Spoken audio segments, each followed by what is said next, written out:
If you work as a manufacturing facilities engineer, installing a new piece of equipment can be as complex as the machinery itself.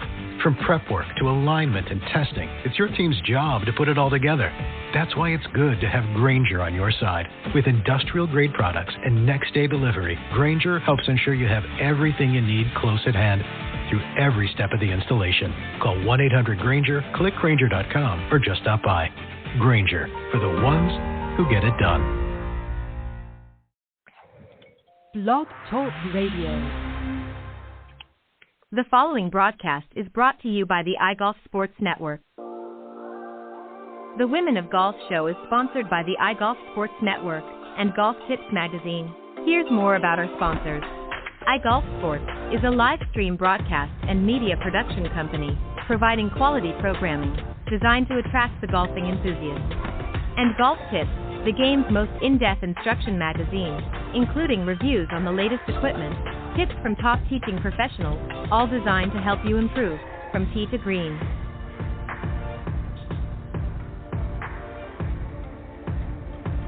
Good morning. Welcome to the Women of Golf, the #1 women's golf show around the world, with hosts Ted Odorico and Cindy Miller. Join them as they interview some of the best players from the Symetra, LPGA, and Legends Tour, and so many others, helping to elevate women's golf. So without further ado, here are your hosts, Ted and Cindy. All right, good morning once again, and welcome to the Women of Golf show. I'm Ted Odorico, and right alongside, of course, is none other than Legends Tour player and LPGA professional Cindy Miller. Good morning, Cindy. How are you?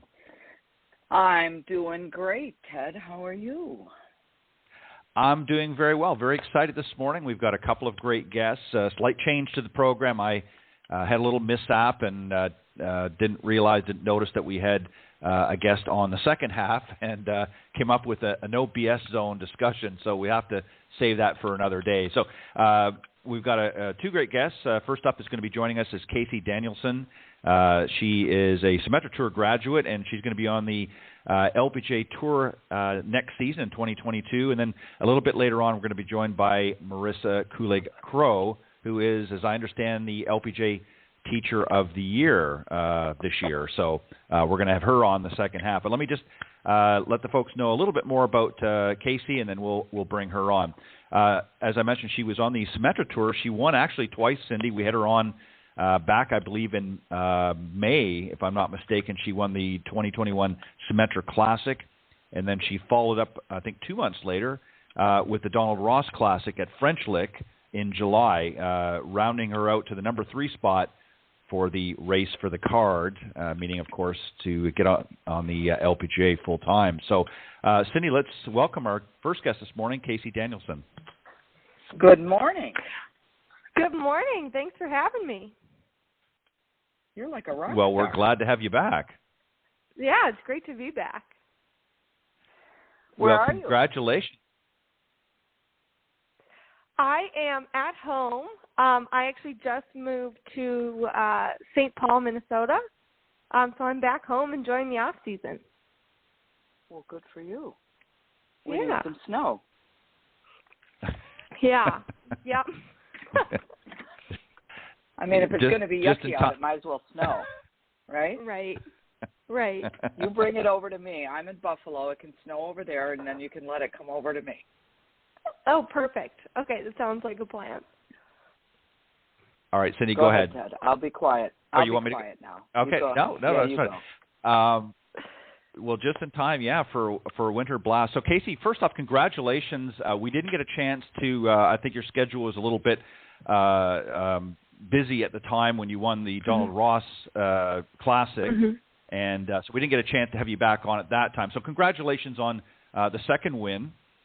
First off, Thank you. In addition to, so you've got to be pretty, as they say, pretty stoked that you got not one but 2 wins in the season, correct? Yeah, it was definitely nice to have 2 wins, especially earlier on in the season, because I knew it gave me quite a bit of cushion going into the last 6 or so events. securing that top 10, I knew I was going to be pretty close after that because the Donald Ross, that second win, the purse was higher, which was really nice. And so yeah, it was pretty fun year. So how did because I have not played it, but Cindy has obviously been to French Lick and has played, I believe, that same course. That was a pretty tough course, was it not? Yeah, I mean it's a tough walking course. I mean there's a ton of hills, and it definitely poses a good bit of a challenge. And I enjoy it. Besides the walk, it's really nice. And it's actually kind of fun because both my siblings played in the Big Ten golf, and they both had events in French Lick. My sister played at University of Wisconsin, and they played at the Donald Ross, and my brother played at Illinois, and they played at the Pete Dye course. And he actually was co-medalist for the Big Ten. During his time there. So we have good family memories in French Lick. Isn't it a beautiful Yeah, you got place? some good... Yeah, it's definitely a unique place. They do really well for us, setting us up there. And they're moving it, the Symetra event, to the Pete Dye course, and raising the purse, I think, to be one of the biggest the Symetra Tour has ever had. So, French Lick has been good, not only to my family, but also the Symetra Tour. Same wow, here. Very good. Same here. We appreciate them on the Legends Tour as well. They're great. Yeah, they've been. Just make sure you stay out of the casino with your winnings. That's all, because you don't want to give it all back. I know. Right. But anyway, so obviously, again, congratulations. So now you're going to be moving over to the LPGA. You've had a good run on the Symetra to get your game and everything flowing the way you wanted. So what are you looking forward to most in 2022? Obviously getting out there and playing on the LPGA, but have you got your sights set on some, I know the schedule I don't think is quite out yet, but have you got your sights on some tournaments that you probably want to start off with? Yeah, I think we can pretty much expect to play in Florida at the end of January. So that's kind of what I have in my head as the start date, and then it'll be nice. Some international events. I think they're planning on going to Asia. Hopefully that'll work out. And yeah, I'm really just excited to get out there. And it's what I've been working on for the last 4 years, and so it just feels like kind of a reward for all that hard work. I get to go out there and compete on the LPGA and see how my game stacks up. And so it right now I feel kind of relieved and excited, and I'm sure as we get closer I'll get a little bit nervous. But I'm really thankful for the opportunity and excited to get out there. I also have a lot of friends on the LPGA, and some teammates from Stanford, and so I'm really excited to see them as well. Yeah, and those are some good nerves. It's okay to be a little nervous going out there. That's having a few butterflies. That's always good to do that. And like I said, you've done very well. You've played, as you said, you've been preparing for the last 4 years, playing on the Symetra Tour and other events, I'm sure, to get ready for this. Did you know? Let me ask one quick question before I pass it over to you, Cindy. Did you know, or were you in a position before you won the Donald Ross event that you were going to be in the top 10? Were you already in? Did you already have that locked in the top 10 at that point, or was that tournament pretty much the one that made sure you were in? Okay. So I found out I was in the top 10 with 2 events left in the season. So that was maybe 4 events after I played the Donald Ross. But before that, I mean, if you have one win on the Symetra, and even if you have like a pretty decent rest of the season, you're not guaranteed to get in that top 10. And so you really have to have, if you win, you also have to have, a couple top 5s or a lot of top 10s. And so it maybe a second or maybe a second place would have helped, but definitely winning that made that pretty secure. But I didn't find out till 4 events later that it was official. Wow. Well, the reason why I ask is because I know last week we had on Fatima Fernandez-Cano, and she didn't win this season, but actually still managed to make it in. That's why I was asking. I was kind of confused about how the process works, but obviously she had a lot of top 10 finishes and probably very high up in a lot of her rounds or tournaments rather. Yeah, so that's why I was wondering. Second. Yeah, go ahead. Well, she was in at least 2 playoffs this year. One of them was with me. Fati's one of my best friends out on tour, and so. But yeah, she just had a stellar season. I mean, she was just taking a lot of top 10s, top 5s, and then a couple second places are really great as well. For in terms of the money list, and so she just was able to do it that way, which is so impressive. I mean, she finished second on the list, above me, and I had 2 wins. Right. So that's just to me very impressive. Yeah, and that's what really threw me off, and that's why I was getting at that point, because I noticed when I was getting ready for this morning, I looked and said, well, wait a minute, Casey's number 3. She's won 2 events, and Fatima hadn't won anything, so I figured she had to have really finished very strong in all of her events this season to be able to nudge you by one position. So, but either way, you're both going to the LPGA, so that's the main important thing. Cindy, go ahead. Yeah, it's kind of crazy, and I think it's super impressive not to have a win and finish that high. I agree. That's for sure. Definitely, that's for sure. Let me ask you this: have you ever played in an LPGA Tour event? I have. Yeah, I was fortunate enough to get a sponsor invite to one. They played in Wisconsin. My first year out of college in 2017. So that was a really good experience. And then I played in 2 U.S. Opens, a British Open, and a Scottish Open, which I think they co-host. Because I was playing on the European tour at the time, I got into those events through my status on that tour.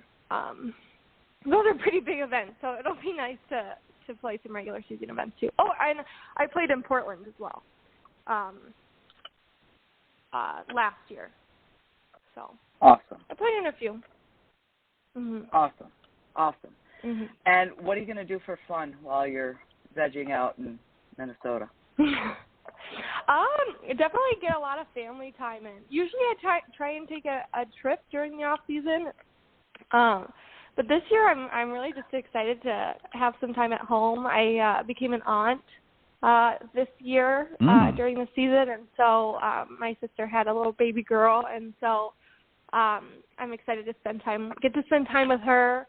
And just with my family, and I'll head down to Arizona for some time this off season. But other than that, I don't have too many plans besides being a normal human for a little bit, getting to like cook meals at home and and do laundry whenever I want, that kind of thing. It doesn't take much, does it?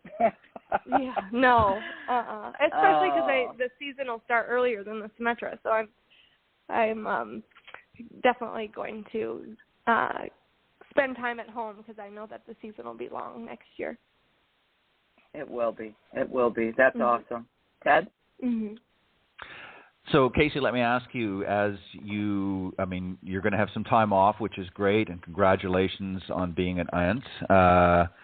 Thank you. And that's obviously very exciting, and get to play with a new little addition to the family. As you reflect over the 2021 season, was there any one particular part of your game that you're going to have to tune up or sharpen up, as they say, for next season? Was there, and obviously you did extremely well, so obviously you have a well-rounded game, but was there a part that from time to time, I don't want to say let you down, but wasn't as strong as you would like, that you're going to really focus on to get ready for next season? And what was the strongest part of your game this year? Yeah, I would say I'll start with the strongest part of my game. So the strongest part of my game is I drive the ball really well, and then my long game, my irons, are really solid. And so that is definitely where I get my advantage. And then my short game can let me down sometimes, but I definitely have found some like little techniques, little things that work for me, and so I'm definitely going to be working on that and continuing to improve on 100 yards and in, my wedges, and my putting, probably in particular. And so that is what I'll be working on. And also my mental game. That's something I've been really focusing on the last year and a half, and it's really been paying off, and so continuing to work on those things as well. What has the last 4 years taught you that you didn't know before about yourself? Mm-hmm. Great question. I would say the last 4 years have taught me how I'd probably say how stubborn and determined I can get. And I would say it's not in an obvious way, but, playing on the Symetra Tour, it's not always easy, and it's a bit of a grind, but I just, sticking with it and continuing to try and find ways to improve and keep going forward. That I wouldn't say it surprised me a little bit, but it's something I'm proud of. And then, I've also learned a lot about kind of how I think and how my brain works. And so I've definitely on the course and off the course in relation to golf. And so I'm continuing to learn about that as I work on my mental game, and that's been really helpful in life as well. I think that's a good answer. That's a tough one to answer, though, isn't it? Yeah. But it's a good one to reflect on. I really appreciate it. Well, you had to really think about that. Yeah. I could tell. But that's good. No, that's great. So what was the hardest part of the last 4 years? Obviously, having to keep your game up to snuff and that, but what was some of the things that you were challenging for you over the last 4 years? Mm-hmm. I would say it's something less general, and it's more like specific weeks or even months sometimes can just be really hard. Like you just want to quit. It's a lot of time on the road. You don't always see success. You're spending a lot of money, time away from your family, and sometimes that all just builds up and really can get to you. And so I'd say that that's the hardest part is those weeks or months where it's sometimes doesn't feel like there's a reason to keep going. And I've definitely had, I probably have twice a year I kind of get in those slumps where it's, it's more just like the lifestyle, and it can get to you. And so I'd say that that's definitely the hardest part about being a professional and playing on tour and on the Symetra. And, I'm thankful I've got great family and friends and a team that helps me through it. And, they understand because they're golfers in relation to my family.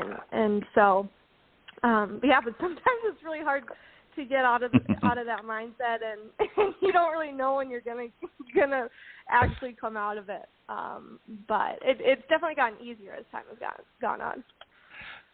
Well, something tells me that that's a pretty common feeling for a lot of you, based on some of the conversations that we've had with some of the other young ladies that have been on the show in the past. So I kudos to you. I think you've done very, very well, and obviously the fact that you recognize that sometimes you're going to have some downtimes in in tour life, in life in general. But the fact that you recognize that and are able to overcome that is a big accomplishment as a human being. So congratulations on that. Cindy, go ahead. Thank you. What would you tell someone who thinks they want to play and doesn't realize how difficult it is, how resourceful, resilient, self-sufficient, how hard it can be? My husband and I both played on tour, and so once you get there, side note, like me playing in Legends Tour events and him playing in Champions Tour events, it's when you see your old buddies, you kind of look at each other, you give each other a big hug, and you're like, wow, we went through a lot to get to what we, right? Like, this is not, oh, it's so easy, and aren't you lucky you make all the putts? Right, what would you tell someone? Like, oh, my God, this is so freaking hard. So what would you tell, because we have a student who is trying to play, and I'm a control freak, right? And I'm a competitive lunatic. And Alan teaches her the swing, and I teach her how to be street smart. And she doesn't really want to be street smart. I'm like, oh, honey, you got a rude awakening coming. Oh, yeah. What would you tell someone? In order to tell them how hard it is, or like advice I would give them to be able to manage it? Advice to manage it, because it's going to be difficult. Yeah. I would say, like, you have to find what, I mean, it's overused, but what works for you. And you can't just power through it. I think a lot of times that's where you think, like, you're going to be okay, because it's like, oh, I just have to get through it. I just have to get through, you know, this tournament or this stretch of tournaments. And I think that is what would make it really hard. You have to, like, figure out a way for you to enjoy the moment and the tournament and where you're at right now. And that looks different for everyone. Some people, you know, like practicing more or playing more or spending time a certain way off the course. But I think when you really can find ways to enjoy life on tour in your own way, that makes it a lot more sustainable from the beginning of the season to the end. Like, some parts will still be hard, but as long as you know and can figure out what actually makes it fun for you and makes it worth it for you, and you stick to that, it makes it so much easier to get to make it through and actually be enjoying yourself. Because a lot of times I'm like, oh, I'll just, like, get through these next events and then I'll have time off. And, you know, I get to the second event and I'm already, you know, ready to be done and not mentally there. So instead, if I say, oh, like, here, I'll take, you know, an extra couple hours to go do yoga or go out for coffee, that works for me, and I am enjoying myself. And it makes it a lot easier to be on tour. How many times in the last 4 years have you doubted that this was supposed to be what you do for a living? Wow. 100? I would say, I would say, like, seriously doubted, I would say probably at least twice a year. Okay.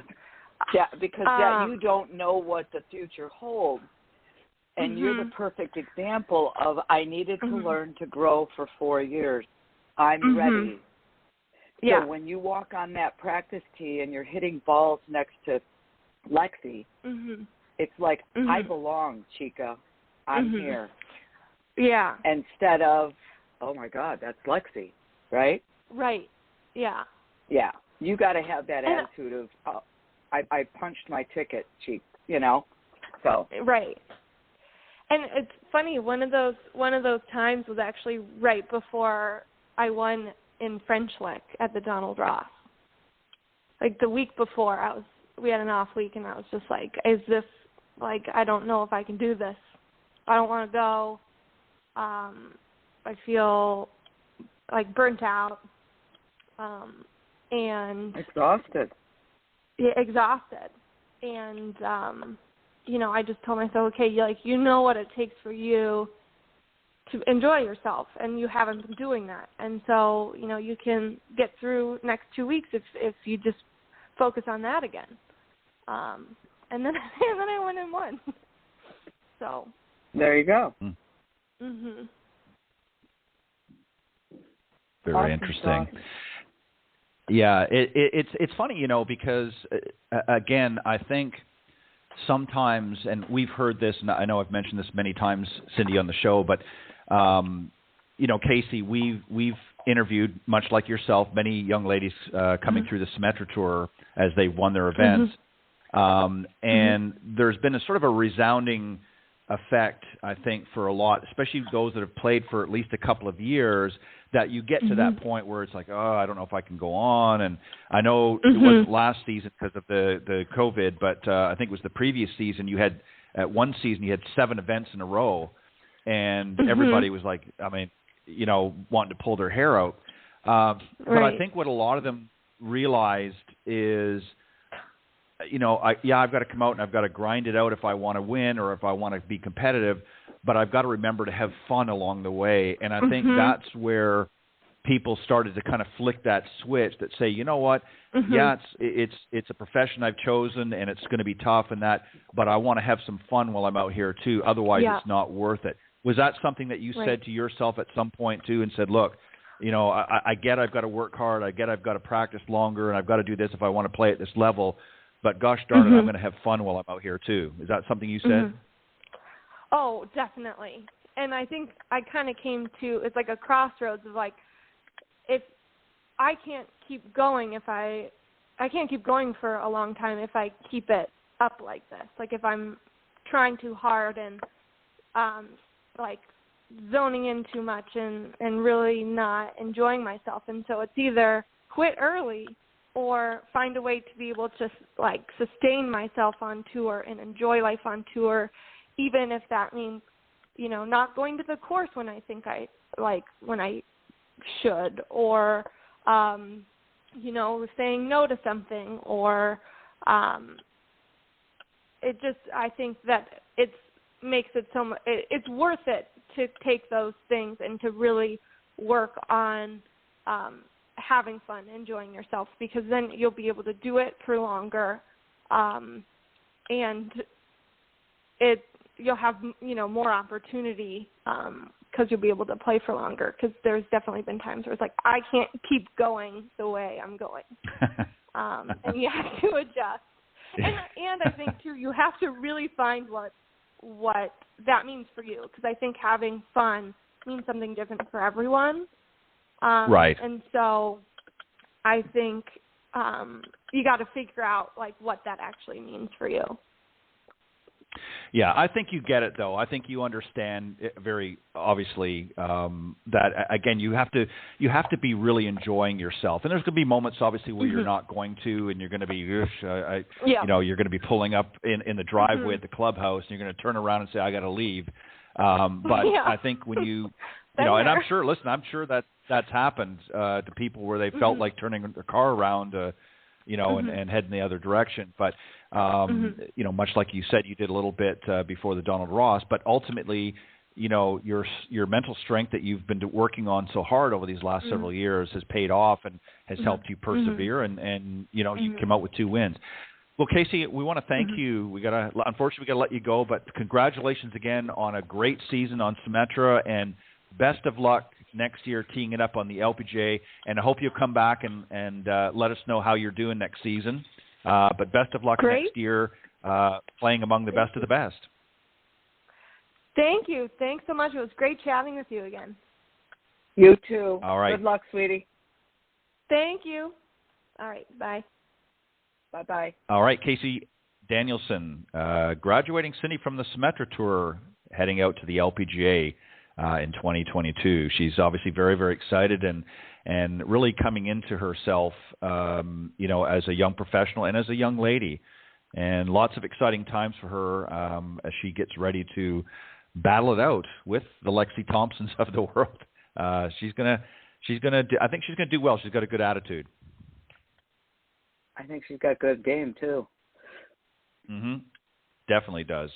Yeah, if she can navigate around that Donald Ross course, and much like a mountain goat, she's going to do very, very well. All right. Anyways, all right, we're going to take a very, very fast break, and then we'll be back with our second guest, Marrisa Kulig Crowe. The following ad is sponsored by Golf Tips Magazine. Are you tired of being short off the tee? And what about those 3 putts? Forget about it. It's time you got serious about your game. Golf Tips, the most in-depth magazine in the industry.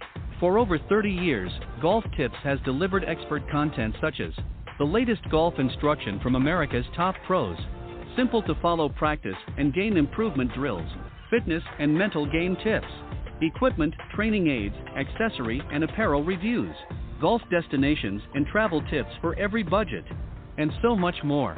Don't miss a single issue. Go to golftipsmag.com and subscribe today. All right, we're very excited to welcome back our very special guest, Marrisa Kulig Crowe. She's a Class A LPGA teacher professional at the Lyman Orchards in Middlefield, Connecticut. And she was not only the 2019 Teacher of the Year by the LPGA, but Cindy, you mentioned she's again in 2021 Teacher of the Year. So please let's welcome our very special guest, Marrisa Kulig Crowe. Good morning. Good morning. So, Ted, I just have to tell you that she's not only the Teacher of the Year for the Northeast, she's the Teacher of the Year for the world.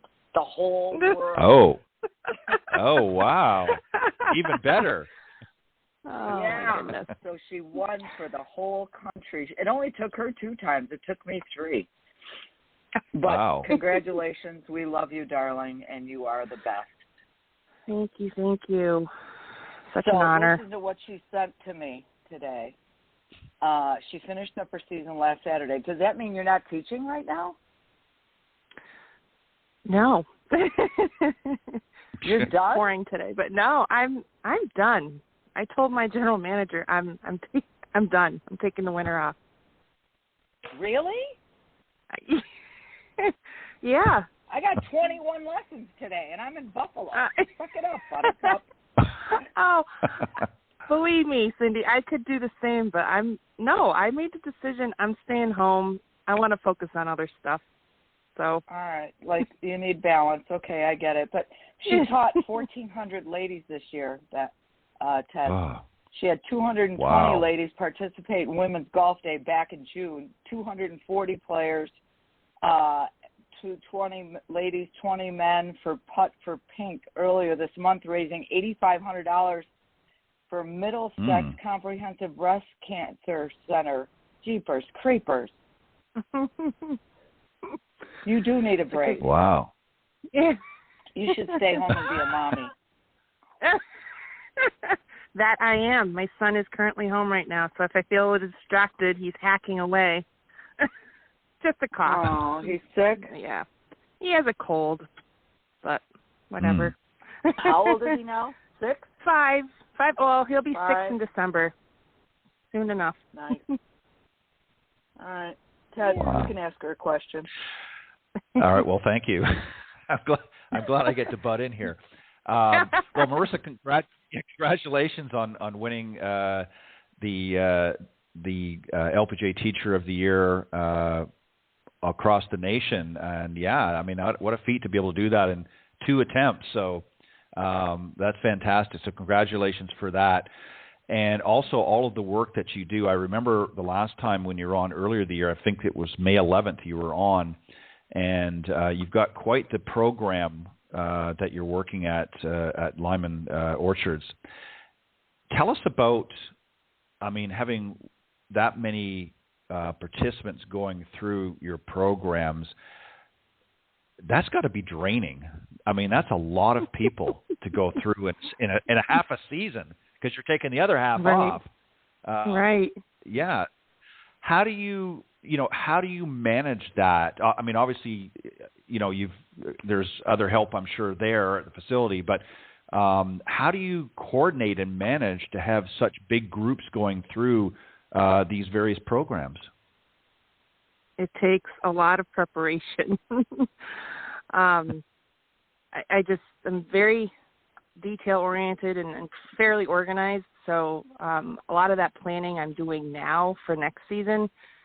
So just keeping the schedule clear, and like you said, I do have help. I'm not teaching all of these classes. Sure. I can't. But I think there's a total of 6 instructors. We just kept adding instructors each season because we needed them. But it's just, I mean, I get 2 days off a week, so I'm not teaching 7 days a week, which I'd be burnt out. Wow. And I have a long commute. I have an hour 10, hour 15. I think, Cindy, you have a long commute as well. But that is a long commute.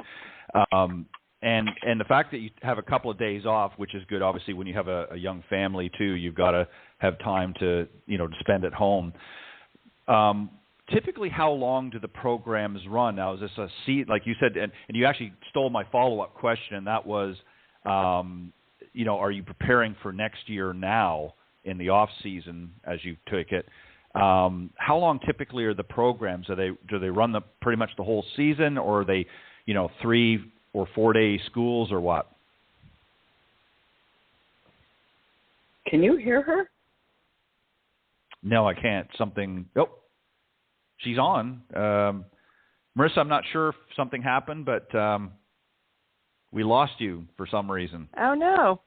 I can hear you. No, you're back now. Can you hear me? No, okay. You're back now. Yeah, we are okay. now. I don't know if you heard my question, so if need be, I can repeat it. Okay, go ahead then. So we have 5 sessions in one season, and each session is 5 weeks. So, for example, we start in mid-March and then finish up, 5 weeks later, and then another session starts up in, say, early May, and then so we start in March and we end in October, mid to end October. So 5 5-week sessions, all offering the different levels. That's what I was just about to ask you again. Go ahead, Cindy. How many people continue and keep going and take all 5 5-week sessions? It varies. I mean, I don't think there's a very large percentage of women that go 101 through 501 in one session. I think I can maybe count on one hand. I'd say most ladies, if they start in 101, maybe they'll get to 201, maybe 301. If they start in 301, maybe, we have ladies that maybe will just take one session and call it good. Got it. Yeah. Got it. Marrisa, let me just ask you about the different. Let me just ask you about the different sessions. So you say 101, 201, 301. Is each session covering a specific area? For instance, is 101 sort of starting at the grassroots of learning the game, that sort of thing, and 201 is a more advanced class? What's involved in some of these different programs, and are some of them specializing in certain parts of the game, like the short game, the long game, what have you? So 101 is, yes, absolutely your ground level. Never held a golf before. 201 is a little more advanced. We're just building off of 101, covering basically all aspects of the game. And then once we hit 301, they go out on the course each week. All on-course classes, or par 3 course. And then the one, like bringing them up to the full length 18 inches. Now, are they earlier in the process? So let's say in the 101, if I understand you correctly, are they getting some on-course experience in the earlier stages as well, or is that something that doesn't happen until they get to either the 201 or 301 level?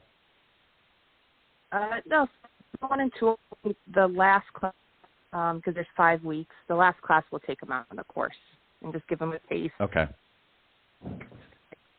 Got it. Yeah. Okay. Very good. So, yeah, no wonder you're taking half a season off after doing all of that. I don't blame you one bit.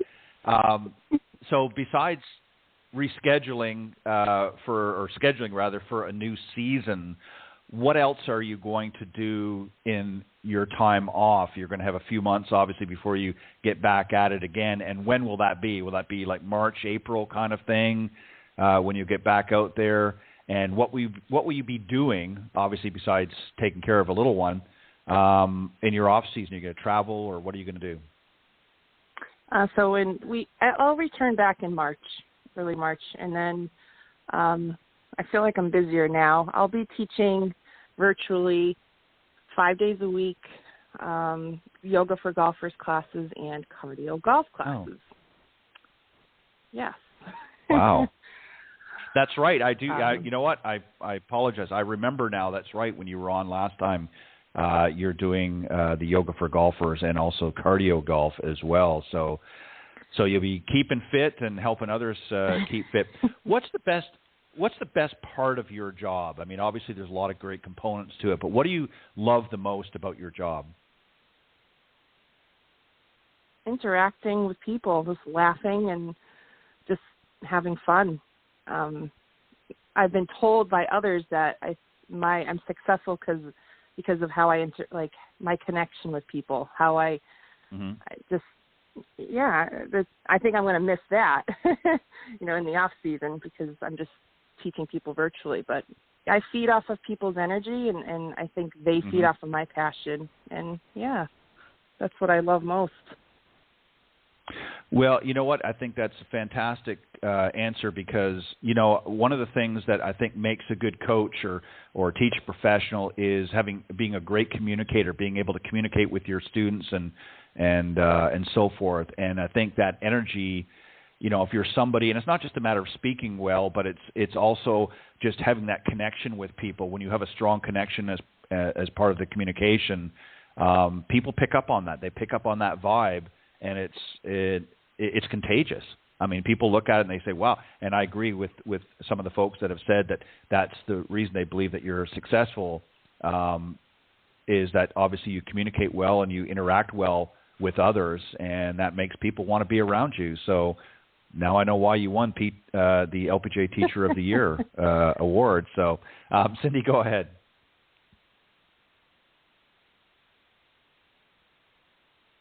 Oh, Cindy, I think you have to unmute your mic. You're right. I do that a lot. How do you find all these women to take 101, 201, 301, 401, 501 if they only take 1 or 2 courses? How large of an area? Like, how many people live in the city, surrounding areas? What's the population? What's the population? Well, I have to say, I think we're centrally located in Connecticut, so we're pulling people from southern Mass, like western Mass, I should say, down by the shoreline, close to New York. People are traveling, at most about an hour for classes. Got it. Yeah. And I think, we've grown because just over the years, word of mouth now. I think in the beginning, I had to do my work and reach out to, local adult education offices. We had to go through using marketing, just using radio and social media.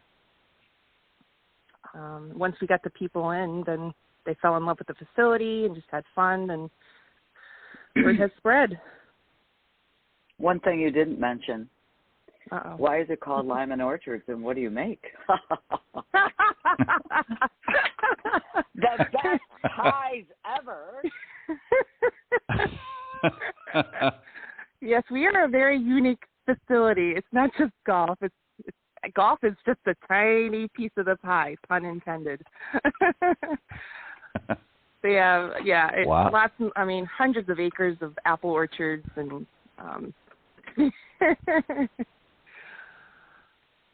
apple crumble is your favorite, right, Cindy? Yeah, apple crumbly. Yep. She even shipped me one for Christmas or Thanksgiving a few years ago, and it was awesome. Awesome. Oh, wait a minute. Where's mine? How come I didn't get one? Yeah, well, you're not that special yet. Yeah. Well, thank you very much, Marrisa, for joining us, but we have to cut it short. So have a good time. No. So I'll expect one this Christmas. No.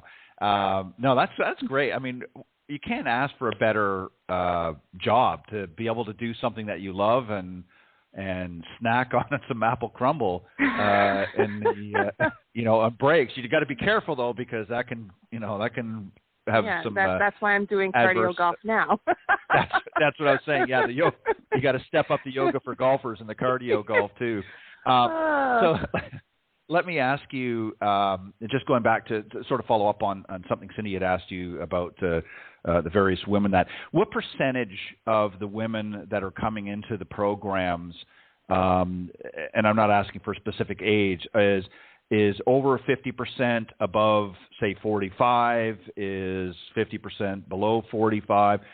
Give us some demographics as far as how many young golfers or new golfers are coming in that are, say, in their 20s, 30s, that kind of thing. Just give us a general overview. When I first started 9 years ago, I would definitely say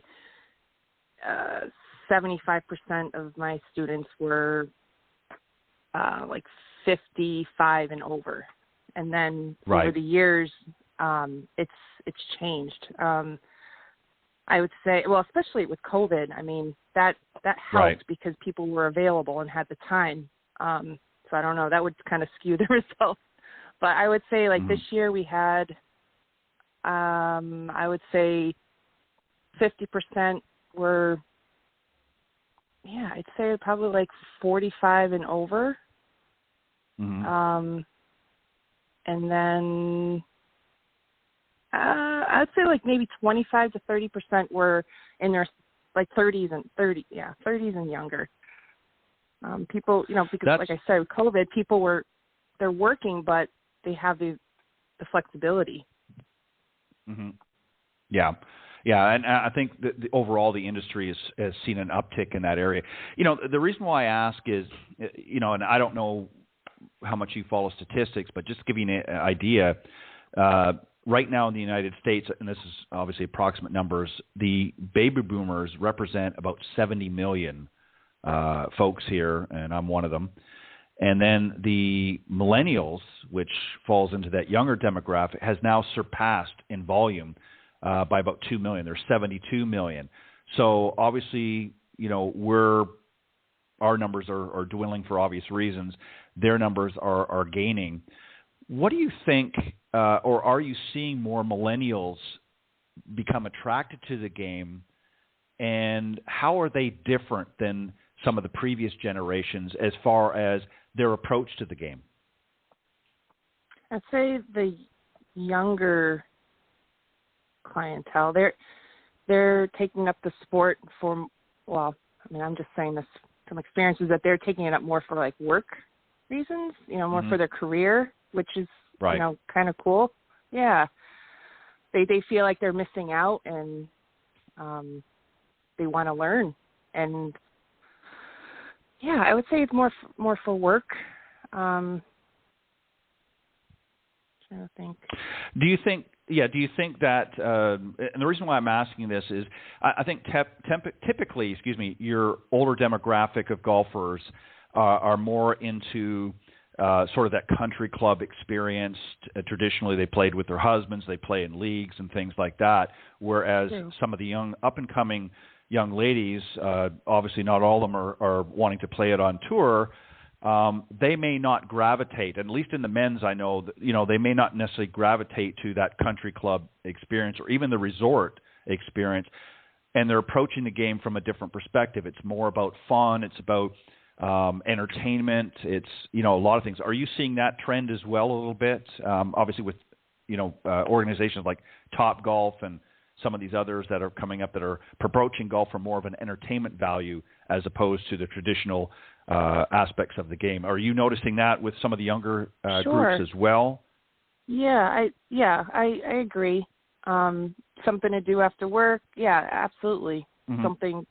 It's a more new of hobby, it's become more of a something just social. for fun. Yeah, exactly. Yeah, very more social. Of a social. Yeah. Okay. Well, that's what I wondered, and I was just curious to see. So it's interesting because we had a guest on a while back from Volvic, of course, the golf ball manufacturer, and he was talking about in 2020 as an example that approximately 400,000 women had come into the game right in the middle of a pandemic. So obviously there is a huge interest now by women coming into the game, and I was just curious to get your thoughts on why that was, and you've obviously answered that they're wanting to incorporate golf into their business life. They're seeing the advantages. They've watched, obviously young men over the years that use golf as a business tool and they're wanting to take advantage of that as well. And that's obviously something that you're seeing a trend in your facility as well, correct? Yes, absolutely. Yep. Very good. Cindy, go ahead. Yeah. Who's your perfect customer? Do they own clubs? Are they totally brand new? Do they know how to play? Give me your demographic. They don't own clubs. The new. I mean, it's so tough now too with no clubs in inventory or stock. But yeah, I'd say the new golfer they don't own clubs. They're like putty in my hands. They look at me for everything. They're just like sponges as well. Am I answering your question? Yeah, because then you know that they haven't been messed up by the committee of they, I call it. That, I've got to keep my head down. I've got to keep my arms straight. I've got to, I gotta. And like, no, you don't gotta. Let's just relax and have some fun. My first class with introductions, I'll say, okay, my disclaimer from this day forward, do not listen to your spouses, your friends, your coworkers, and they all laugh because they're shaking their heads. Their husbands put them there, or, yeah, like you said, keep your left arm straight, keep your head down, like, no. So they go home and say, we can't listen to you anymore. We're just listening to Marrisa. That's good. Good. Yeah, I think it's, I think that's a smart way to approach it. Because golf can be for anybody, I don't care who you are, it can be for somebody that's never been introduced to the game a little bit intimidating because it is a difficult, more challenging game than many of the others that we have out there. And I think particularly for women that are new to the game, particularly, the last thing they want is their partner or spouse, what have you, breathing down their neck, telling them what they should and shouldn't be doing, all while the coach or the instructor's trying to, introduce them to the game. There's nothing more intimidating, and I'm sure that that's probably why some of them get out of the game, because they just can't stay focused on what they need to do because they've got 2 or 3 people chirping in their ears when they really need to be listening to somebody like you, Marrisa.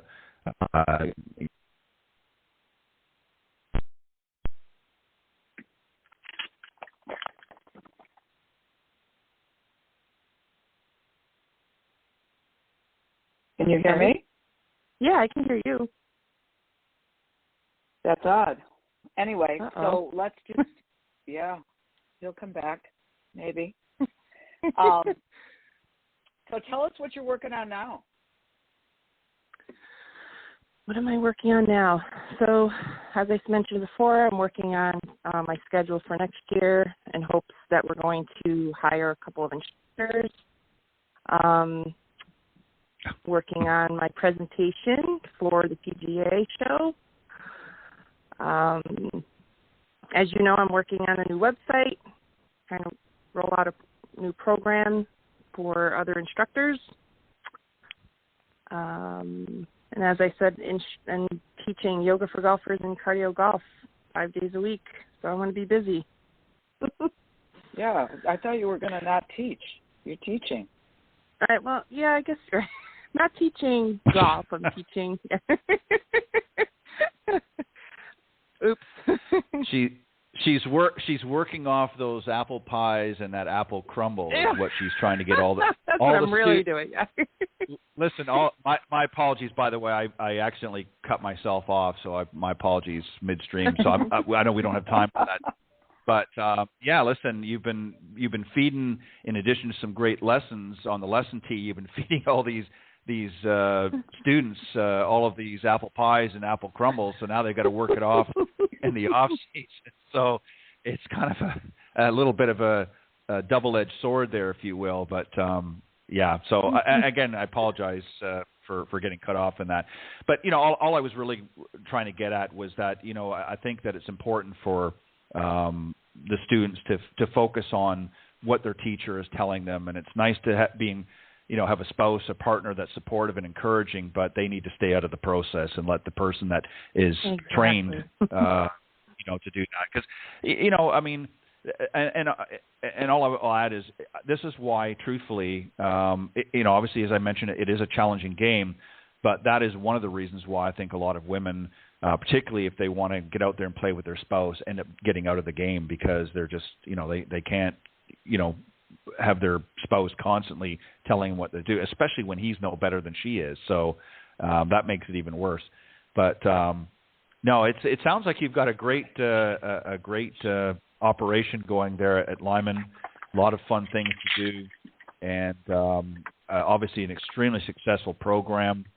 And we wish you much continued success for sure. And thank you for joining us this morning. Thank you for having me. And send me your address so I can send you a pie. I'm doing it. I want a pie and an apple crumble since I got gypped from last year. So I want one of each. Crumbly pie.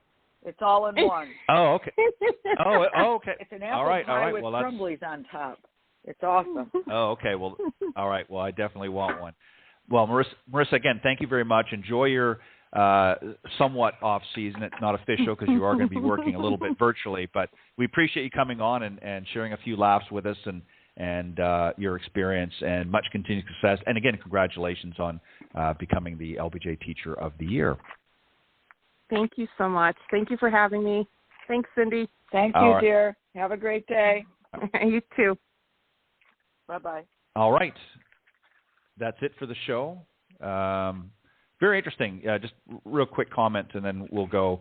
It's always interesting to see the various approaches to the game.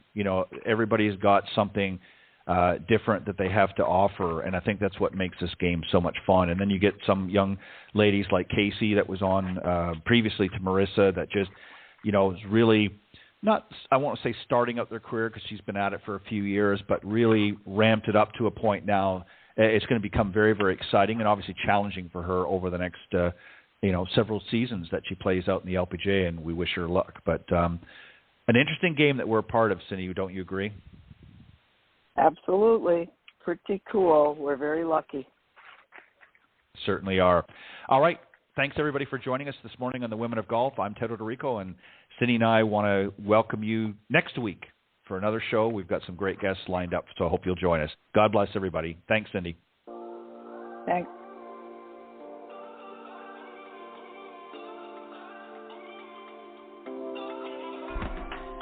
Thank you for joining us. We hope you enjoyed listening to this week's Women of Golf show. Ted and Cindy wish to thank this week's special guests.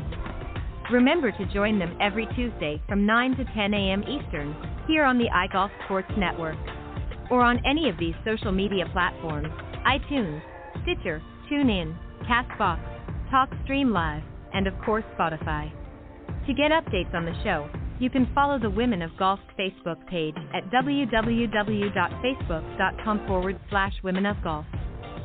This has been a production of the iGolf Sports Network.